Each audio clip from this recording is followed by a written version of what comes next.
The following program is a presentation of New Bedford Government Access Cable. New Bedford Cable Access Television presents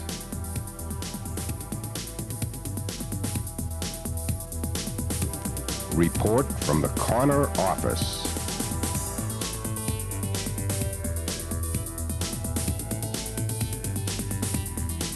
Hosted by Barry Richard and featuring Mayor Rosemary Tierney.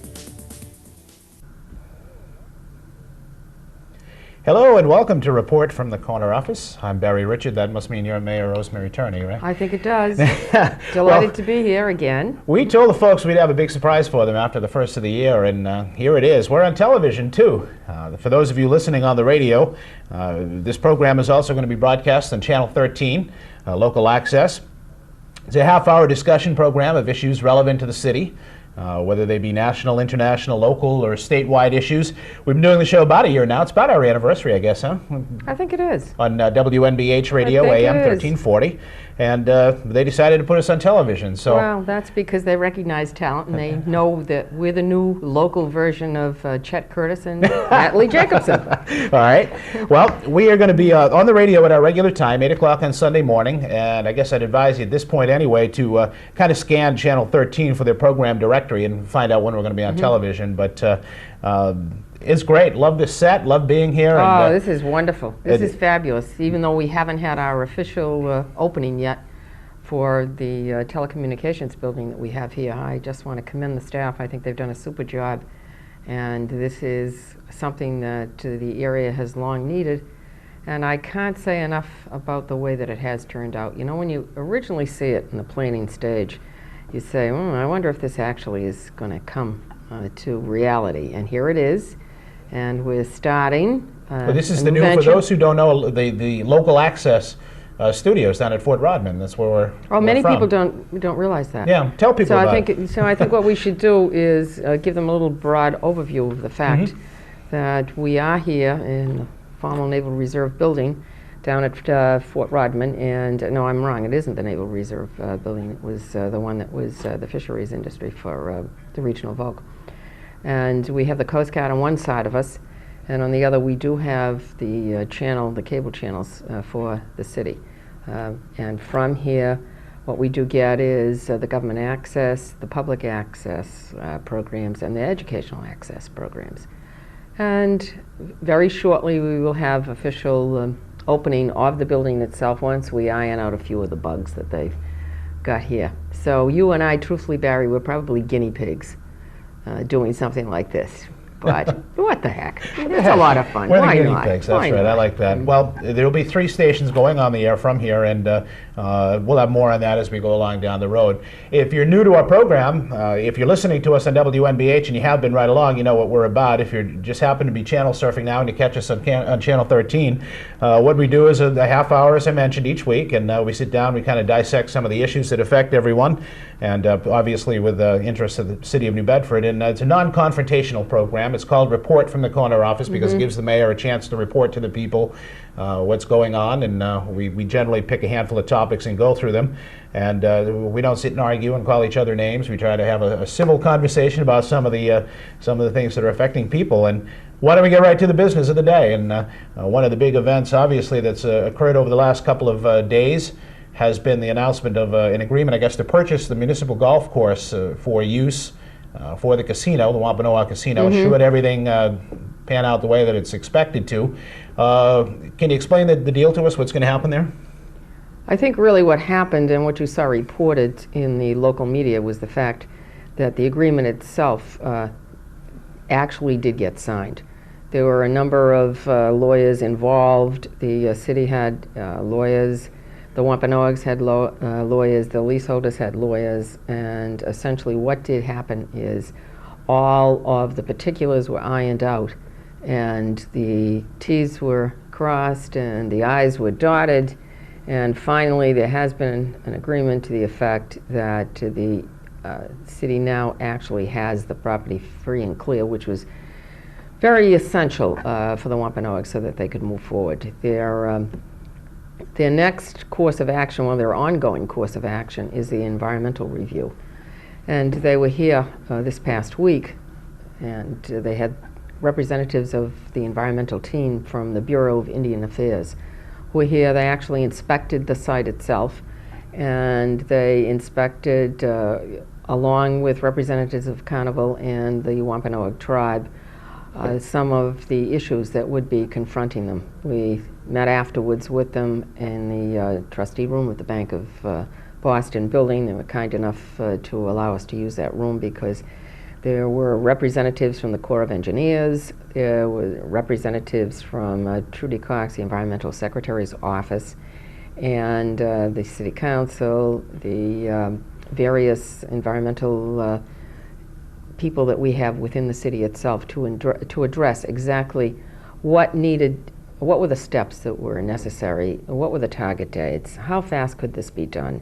And I never heard so many anachronisms in my life between MEPA and NEPA and all of the other terms that they have between what the federal government wants, what the state government wants for the environmental concerns.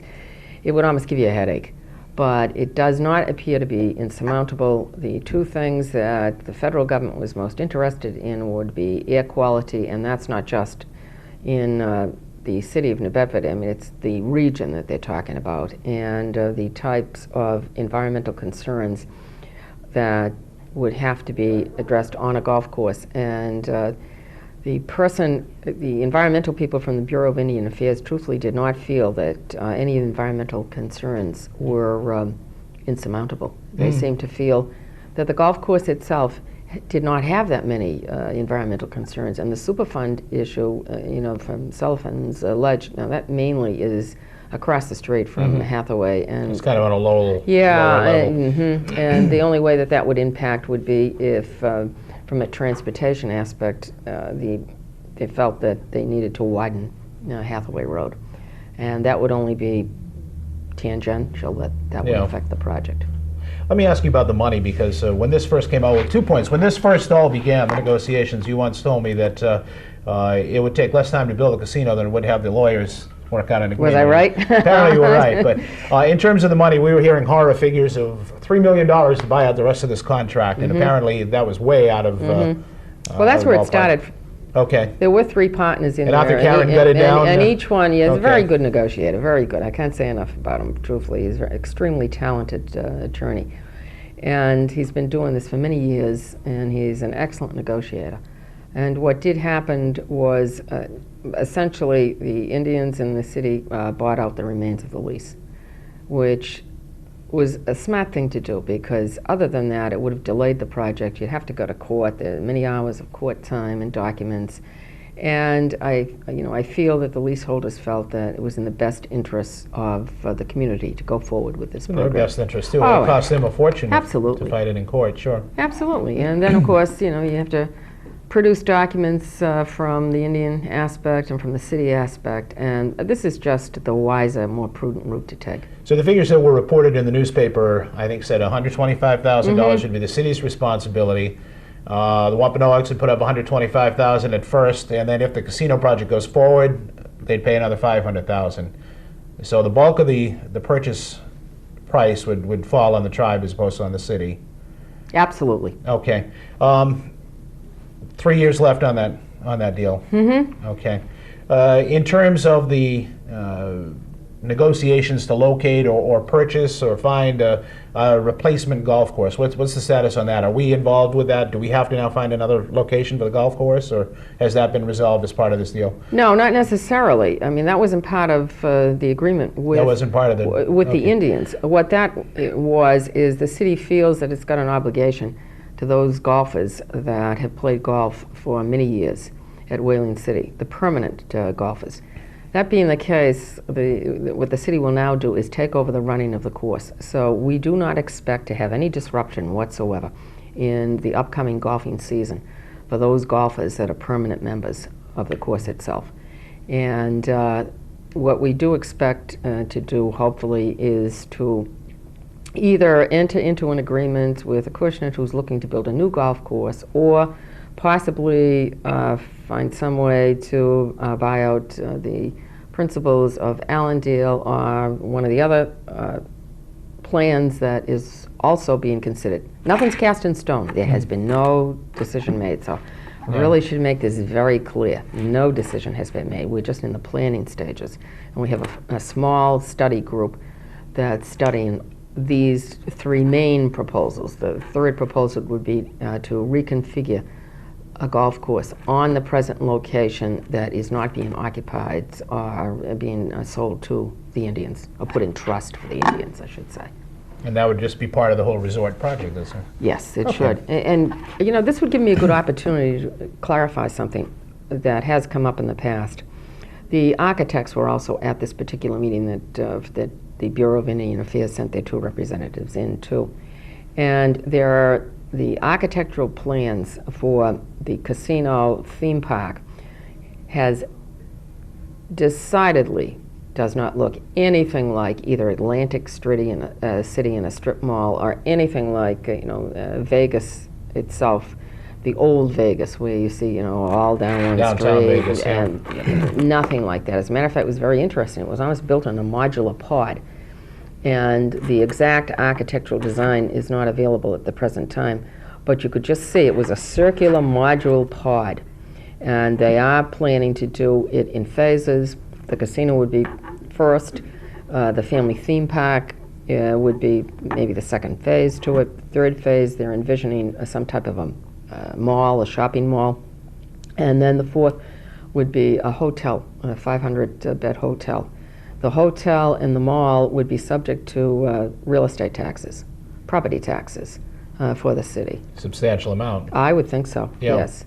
So the idea that the Indians are going to have no taxes whatsoever. Of course, the spin-off businesses that are going to come as a result of just the casino You should itself, have- never mind the theme park and a hotel. And Hard to realize that. you open a hotel, you need a new restaurant nearby to feed everybody. Very hard to envision it, because I honestly do think that economically it's going to change the city of New Bedford and the region for the better. You're going to have far more jobs, a much better economic boost, and I really feel that this, although it's not a panacea, it certainly will get us over the readjustments that we need for the fishing industry and the needle trades. Well, it's a renaissance, and I guess it's what we make of it. Let me ask you, though, you're driving down Route 140 from Boston, or you're coming down the 195 Cloverleaf, and you get off on Hathaway Road, and as you're making the curve, you can envision where I'm going, I think, probably, and you see that huge mound of landfill. What are we going to do with that? You mean what has been termed Mount Trashmore by Yeah. some? Somebody suggested a ski resort there, hadn't they, at one point? You know, that's not too far out of the realm of possibility. Plus the fact I don't see any reason why you can't even convert it to, maybe hiking of some type. There's all sorts of ways that one can use that. And I do feel that it can certainly be recycled, if you don't mind that pun, to such a way that we can definitely blend it into the landscape, and it will no longer be the eyesore that it presently appears to be. Okay. We'll talk about that more in the future, I'm sure. Eastern Energy Corp., the coal-fired plant. State Supreme Court says, the 1993 decision that allowed them to go ahead and construct this plant, threw it out. I guess we've got to start from the beginning. What are your thoughts on the coal-fired plant? I know the people in New Bedford, while I was not living around here, voted 2-1 against this plant. What are your thoughts on the decision? Well, I have, I haven't seen the official decision, so Okay. it's really difficult to comment on it.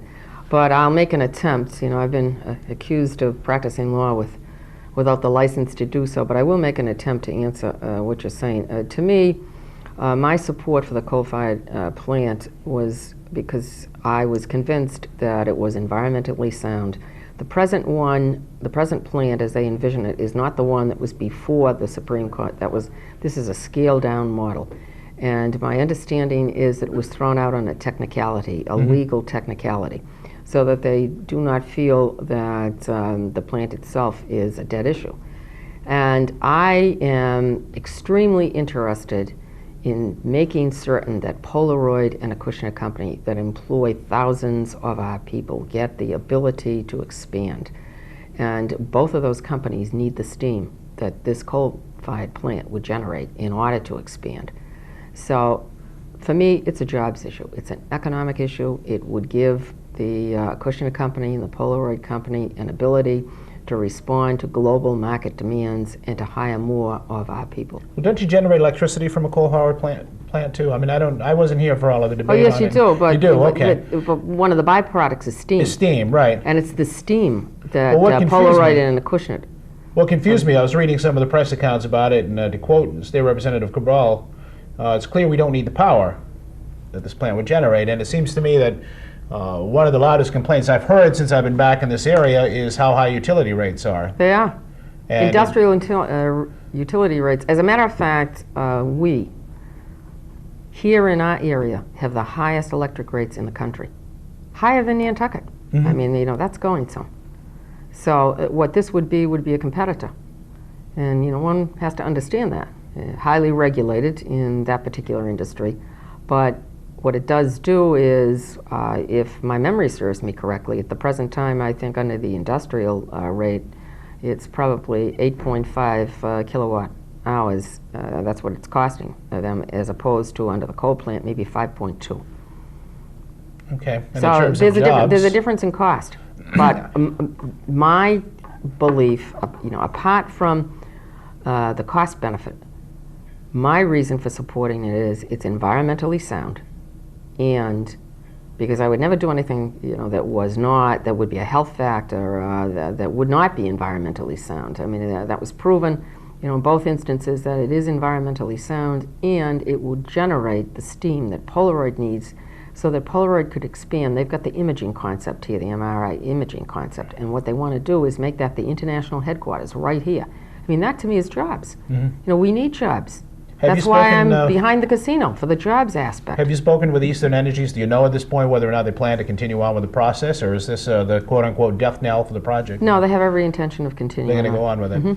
Okay, so this is basically, they're back at square one, though. Yes. Okay. All right, I wanted to talk a little bit about the also the report that came out of the state this week about teen births in New Bedford being twice what they are in the statewide rate, and I guess higher than the national average as well.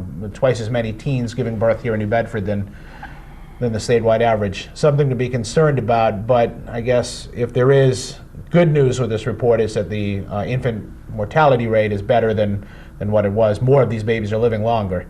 What's being done to that end? Is it something that we're doing here in town that's at least providing better information, better health care to help keep these kids alive, or? Well, Clara Cross and Amiri Stellato run an excellent program at the New Bedford High School called, you know, teen parenting, and it's a phenomenon that, you know, kids are having kids that nationwide is a tragic, in my opinion, a tragic phenomenon, because they rob themselves of their teenage years, and I don't think they have either the skills or the ability to cope with how demanding it is just to try and raise, you know, a child. So I do feel that the best way to go immediately is education, and you need as much as possible about that. And I just throw that out because as one program that I know is doing an excellent, excellent job, and I think you probably need more of that. As to why our statistics would be higher than the rest of the Commonwealth, I can't answer to that. You know, that would be something that the school departments would be able to track. But is that a result of a poorer economic environment, do you think? Could be it could be a combination of reasons. Yeah. Mainly socioeconomic reasons. And could be poor self-esteem.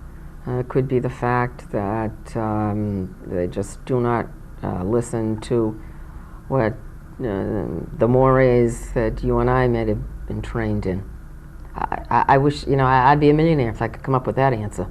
I'd write a book, be a millionaire. So there are programs that you know of in town, though, that are addressing these issues? Oh, yes, there are. I know there are, definitely in the Bedford school system. Definitely has programs. At least in terms of the infant mortality rate, yes. We're seeing some results. Well, we've got an excellent hospital. St. Luke's is an excellent hospital, and we're very fortunate that we have one such as that, you know, within our own region. Okay. The fishing industry, troubles continue. We've been learning recently that not all of the federal money that we were promised appears to be making it to this part of New England anyway. Ron Brown was in town, Commerce Secretary, went back in March of '94 and talked about all the multi-millions of dollars that were going to be pouring into this region to help the beleaguered fishing industry, and I guess we haven't seen a whole lot of that, have we? The original meeting with Ron Brown was held in February. Okay. The grant itself did not come in until June. And then with the adjustments in the grant because of the language in the boilerplate, you didn't see anything more of that until August.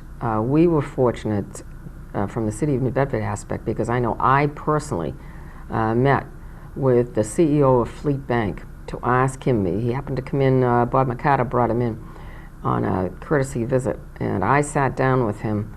The person's name is Terry Murray. He's a very knowledgeable individual. I sat down with him. He asked if there was anything that he possibly could do for the city, and I said, you sure can. I said, we need a $660,000 match in order to get the $2.5 to $3 million that is our share of that original $50 million that was supposedly granted to the whole Northeast. Completely inadequate, you know, it's like a drop in the bucket. It's Band-Aid surgery. But he was kind enough to commit the money. So we were fortunate as opposed to Gloucester, because Gloucester used Community Development Fund, Section 108, and those are now in jeopardy under the current change in the administration down in Washington and the new federalism that we've talked about before. But they made that strong commitment, and you know, slowly we have gotten the money out, but the federal government itself was extremely slow. Well, let me ask you about the process, too. I mean, is the information getting out there? Is there too much red tape between the fishing family and this federal money? I mean, is it too much of a process to get from point A to point B? Not really, because no, because we have outreach people, too, that get out there. But you've got a number of federal programs. You've got the Salt and Stall program.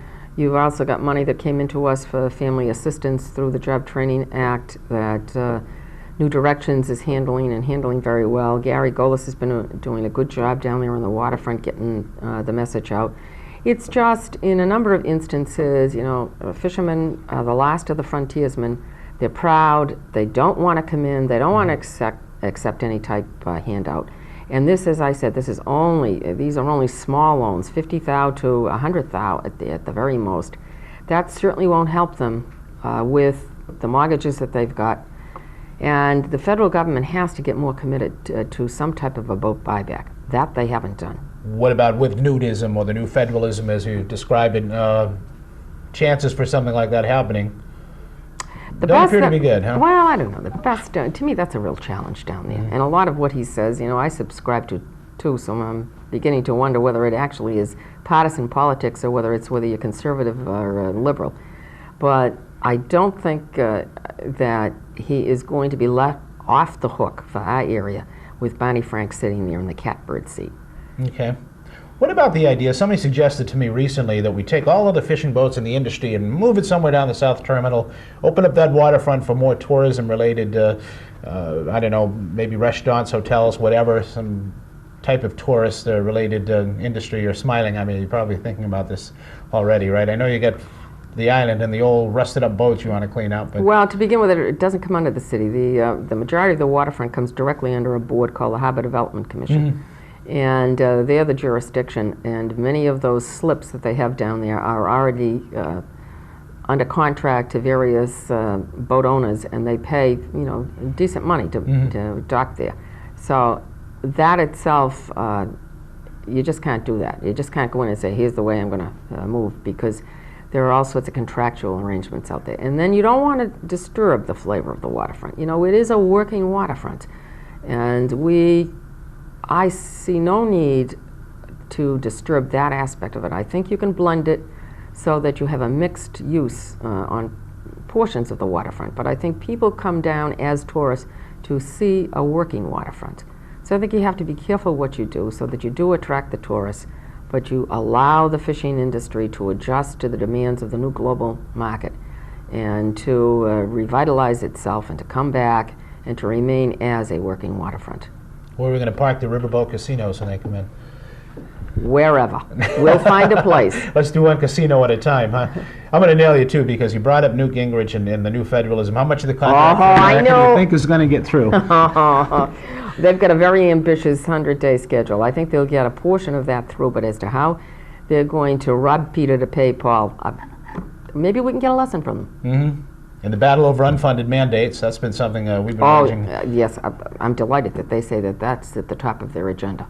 They say that, and then they say, well, we're going to give you back welfare, and we're going to give you back to the states, and I'll take it. we're the state. Well, where are we going to come up with the money? Just as long as they give me the money. Give me Okay. the money. They say unfunded mandates, we will not make a mandate unless we give you the money. So if they want to send the money in and block grants, give it to the city in discretionary fund, throw out half those regulations that they've got that just gather dust anyway and slow down programs, then I'm for it. The contract that came in for the money that came from the EDA I measured it. It was 6 inches. Okay. We've literally got 2 minutes to go, and we didn't see or speak to folks at the end of the year. We took a few weeks off between the new year here. Biggest news story out of New Bedford, 1994. What was the biggest thing that happened in town here in 1994, in your opinion? The casino. The casino. That was the biggest.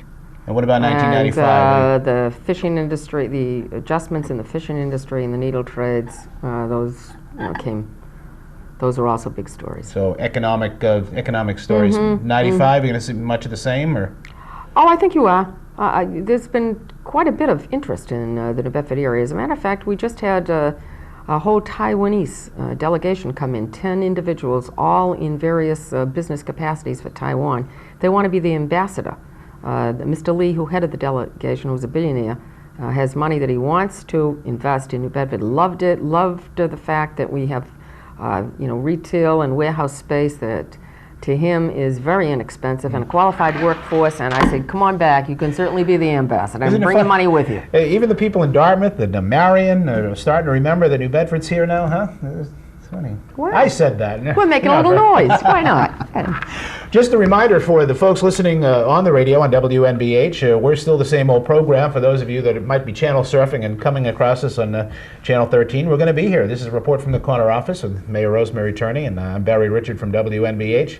And we're going to be coming at you once a week with this program. And for those new viewers, we welcome you and hope you enjoy the program. Hope you enjoy what you see. If you have any thoughts or comments about the program, you can send them to us. Report from the corner office, Post Office Box 3201, New Bedford 02742, and let us know what you think. And that's going to do it for this week. Thank you, Barry. Thanks for the opportunity, and I like the fact that we can now do double duty.